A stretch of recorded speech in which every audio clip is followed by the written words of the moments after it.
Morning বন্ধুরা, রাধে রাধে। এখন সুপ্রভাত বলবো না, 12টা বেজেছে। আজকে একটু পোলাও করব, চালগুলো নষ্ট হয়ে যাচ্ছে। দেখো, চাল আমি ভিজিয়ে পাকা হাওয়াতে রেখেছি, পাখা চলছে, পাকা হাওয়াতে চাল হাওয়া খাচ্ছে। আর এদিকে কাজু কিশমিশও আছে, দেখো কাজু কিশমিশও নিয়ে এসছে। আর পনির দিয়ে হবে, পনির দিয়ে, গাজর দিয়ে, আর এটা তেল, এটা হচ্ছে গাওয়া ঘি বলছে, ভালো সেন্ট আছে এটা। পনির হচ্ছে, তাহলে বন্ধুরা চলো আজকে পনির দিয়ে আজকে পোলাও করা হবে। শুধু পোলাও করতে হবে, একটু পনির দিচ্ছি। চলো বন্ধুরা, টাটা। যথারীতি কাজু কিশমিশগুলো কেটে নেওয়া হলো, কাজু কিশমিশগুলো কেটে নিলাম। আর এখানে এগুলো শুকনো নারকেল একটু ভেজে নেব।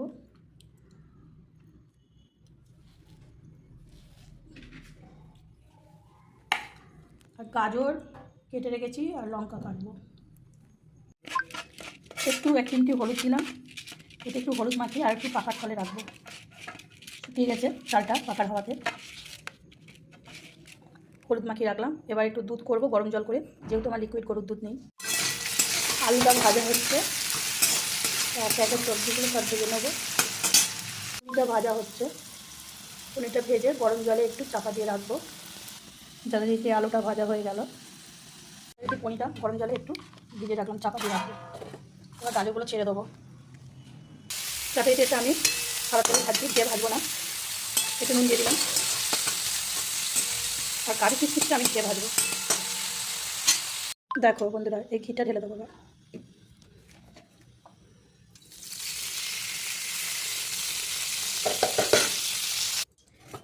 দেখো ঘিটা ঢেলে দিয়েছি, কাজু কিশমিশগুলো বাড়িতে দিয়ে দেবো।